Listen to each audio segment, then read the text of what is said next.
You can end your day mindlessly scrolling through your phone, drifting off to the glow of Netflix. Or you can do what Marcus Aurelius did, a warrior emperor and Stoic philosopher, and turn each evening into a journey back to your soul. A proper evening isn't about escaping the day, it's about renewing yourself from within. In this video, we'll uncover 7 Stoic evening habits you can begin today. No power, no wealth required. Just the courage to be still, to reflect, and to reclaim the quiet strength that's already inside you. Stay with us. Your evenings will never be the same. 1. Eliminate external stimuli. Turn off the world, turn on your mind. Marcus Aurelius once wrote, "It is in your power to retire into yourself whenever you choose." And every evening he did just that, withdrawing not from duty, but from distraction. In a world that never stops buzzing, silence is a luxury and a necessity. You can't hear your own soul whisper when your ears are constantly filled with the noise of the world. Every swipe on your phone, every video autoplay, every notification, they aren't just habits.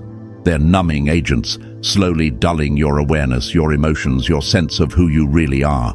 Stoicism doesn't demand that you become a monk, but it does ask that, at some point in your day, you return to yourself. That time is now. That time is your evening. Start by reclaiming your attention. Turn off your devices. Better yet, leave your phone in another room. Then sit in silence, just you and your breath. Ask yourself one question. Did I truly live today? This simple act is not about meditation techniques or perfect posture. It's about presence. When you unplug from the external world, you plug back into the internal one, and that's where clarity begins. Because your peace of mind won't be found in another scroll, another show, or another email. It's waiting behind all of that, quietly, patiently, like a candle in a dark room you forgot existed. You don't need more information, you need less interference. If you can master this one habit, turning down the volume of the world, you'll begin to hear something far more important, the voice of your own inner life, and once you hear it, you'll never want to go back. 2. Gentle movement. Caring for the body is respecting the soul. Marcus Aurelius once said, "It is a shame for a man to grow old without seeing the beauty and strength of which his body is capable." But the Stoics didn't chase six-packs or show off strength. For them, physical exercise was a moral discipline, a form of self-respect and self-mastery. You don't need to run 10 kilometers every night. You don't need a gym membership or a personal trainer.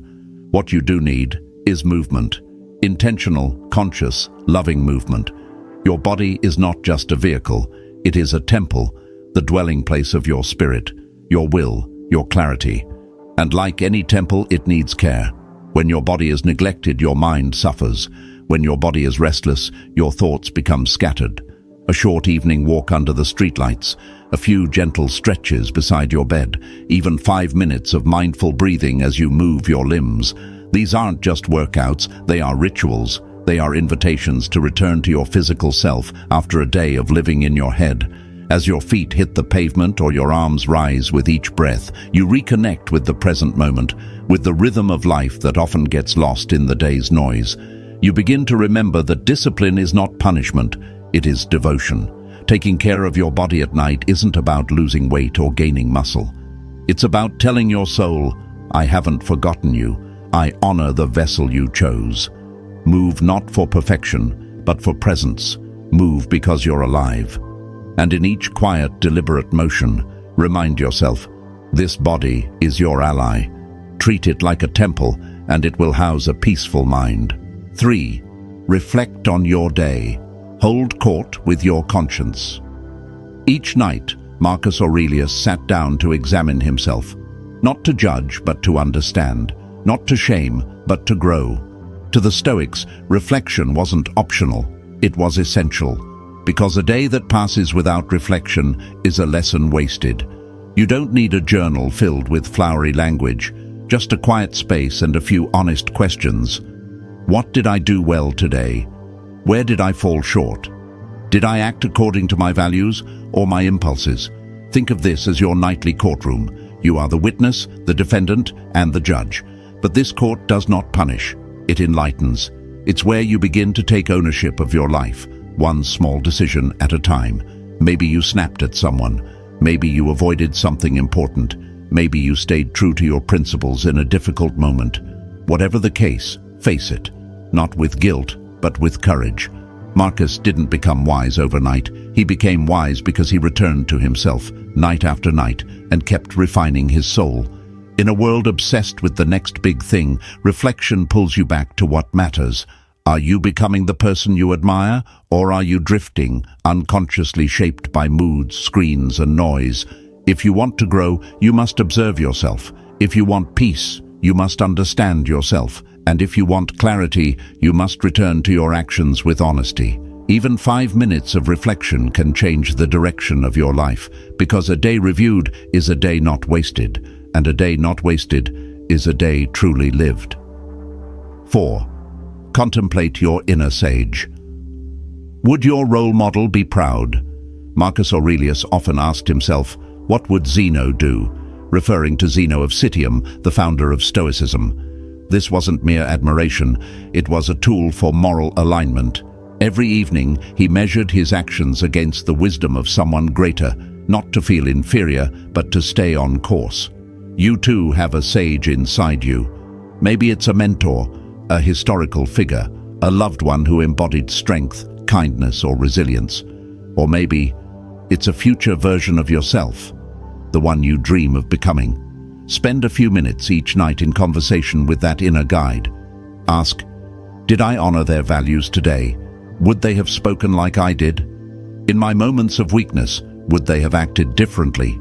This isn't about perfection, it's about direction. Having a role model gives your growth a shape.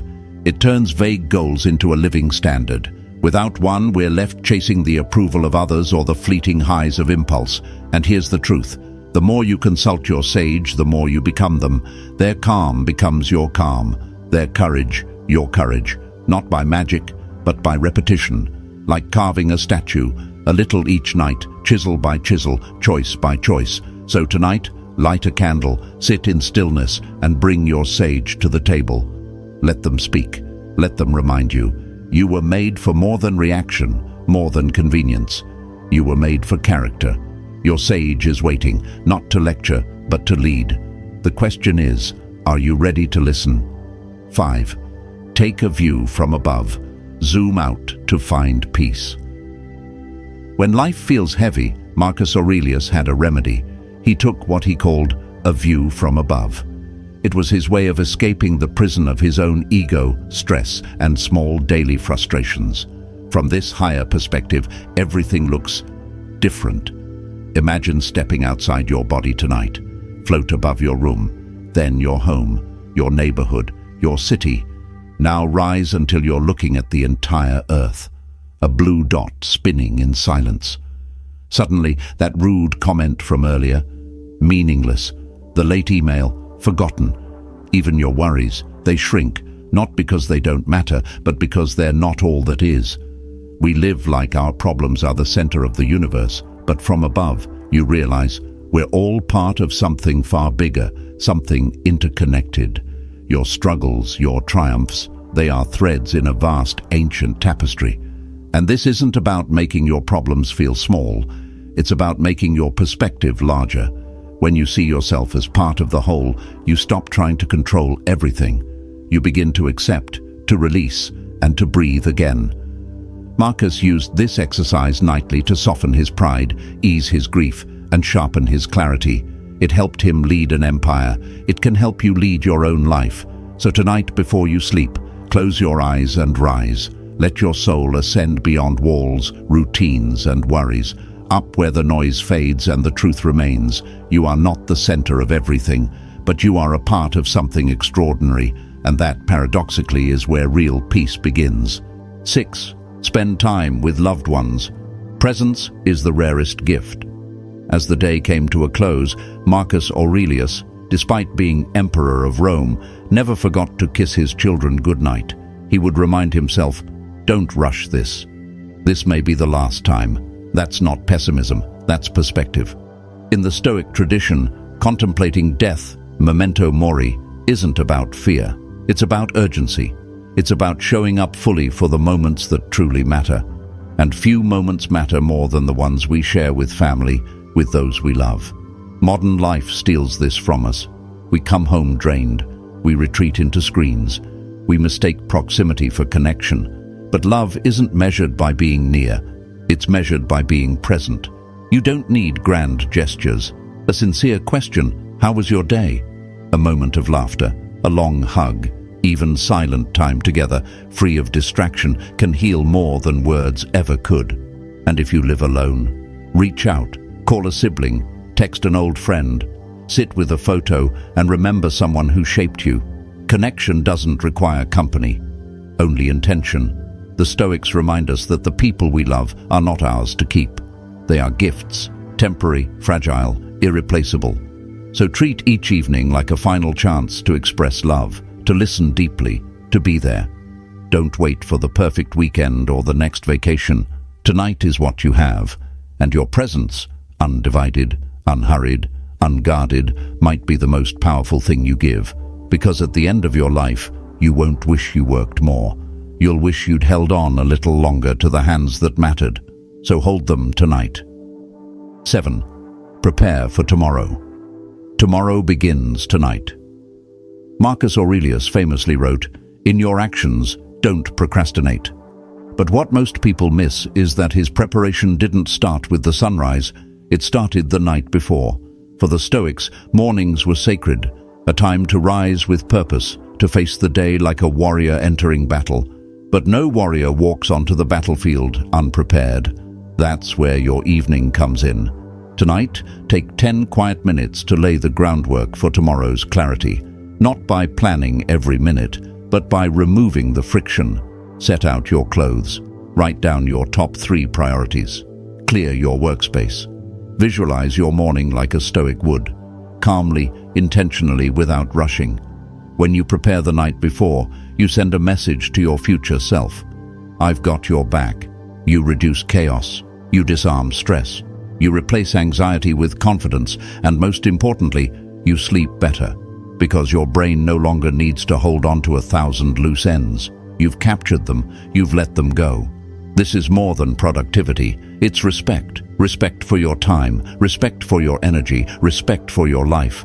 Marcus didn't see sleep as escape. He saw it as recovery, as fuel for a new day of service, discipline, and virtue.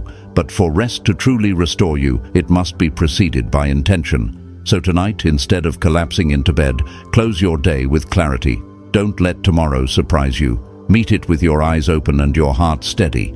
Prepare not just to wake up, but to rise. Because the Stoic path begins again every morning, and it is paved the night before. Conclusion. Stoicism doesn't start in the morning, it starts at night. Stoicism isn't about suppressing emotion, it's about living with intention, and few things shape your life more than how you end your day. Don't let your evenings drift by like a leaf in the current. Row upstream, be still, clean your mind like a sacred temple. If this message resonates with you, let us know in the comments. How will you reclaim your evenings? If you found value here, give this video a like and subscribe for more timeless wisdom to help you build a stronger, calmer self, one night at a time.